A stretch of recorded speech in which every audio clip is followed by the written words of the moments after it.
Scrimmage-wise, all these controlled scrimmage situations, how do you feel the team performed today? Well, I think the biggest thing is how much improvement did we make from last week to this week, from scrimmage 1 to scrimmage 2. I thought our centers did a much better job of controlling the line of scrimmage in terms of the snapping. Again, I start to see some individuals really starting to evolve and improve because of the volume of repetitions, and then some individuals, the game's still fast for them. But I think the more we can play football, and again, I say it every time, anytime we can get out here with some officiating, it really helps. But we threw more situational football with them, all the different overtime scenarios, some more coming out, some end of the game, 2-minute, and then just playing football. I think really for us as a football team, we have to continue to play football. And what I mean by that is everything that goes into it, to your eyes to the sideline, getting the signals, being able to communicate, then line up, read your keys, play football.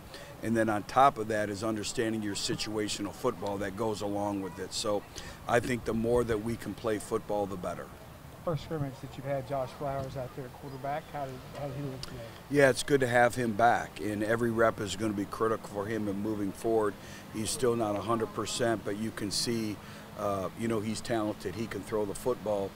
For him, it's just, the quarterback intangibles that go along with it, the command presence, the ability to communicate, the ability to make quick decisions and move with your feet in the progressions. But, to be able to get him back here and go through an entire scrimmage was good for us and very beneficial for him as well. How challenging has it been to kind of evaluate the offensive line this year with so many moving parts at center and left tackle? Yeah, it's been evolving all the time, but I think it's also a good thing because, we always talk about the next person in.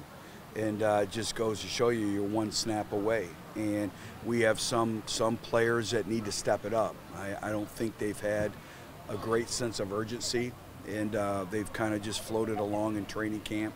And we have some others that are consistent. McKeelan Thomas, you know what you're getting every single day. Mekhi Butler has been the same way. You know what you're getting every single day.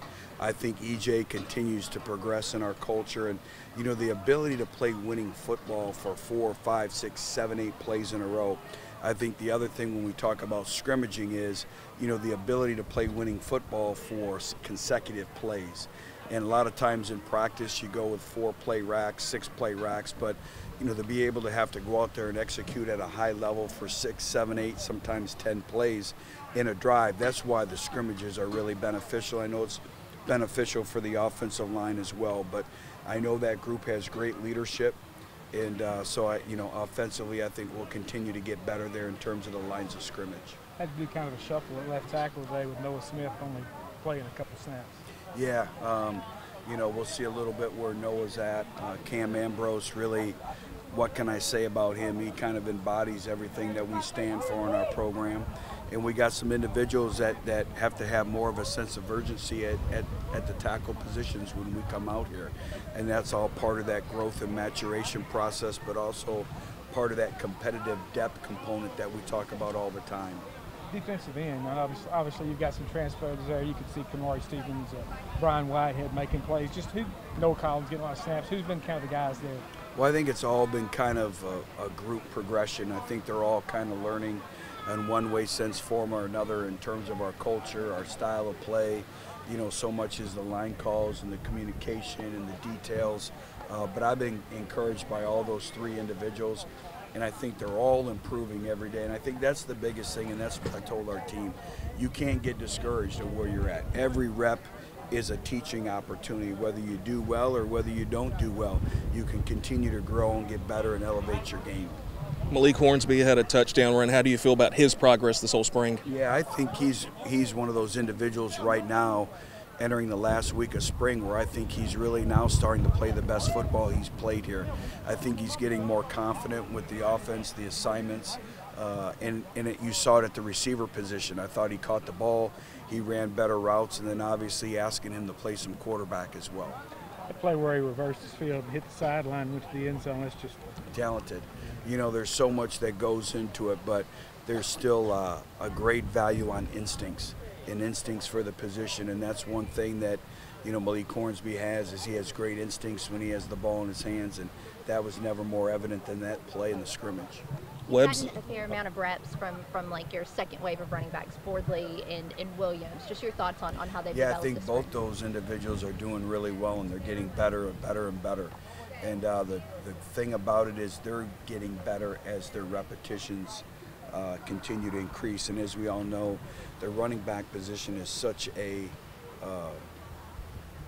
collision position.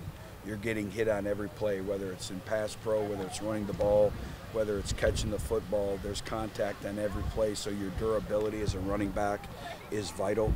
And those individuals with their inordinate amount of repetitions and the physicality that we're asking to play, and they continue to get better, it's really been encouraging to see that.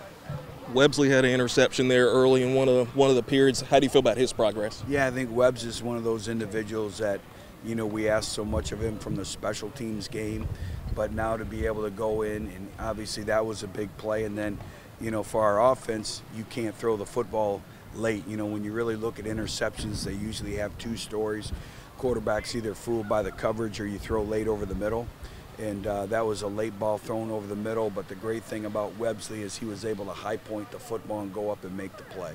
R.J. Kelly, another guy, made a play for you down there in that red zone. Yeah, you know, just getting him back in practice is big, and he's missed so much time. So every repetition he gets is invaluable. So it's been great to have him out there.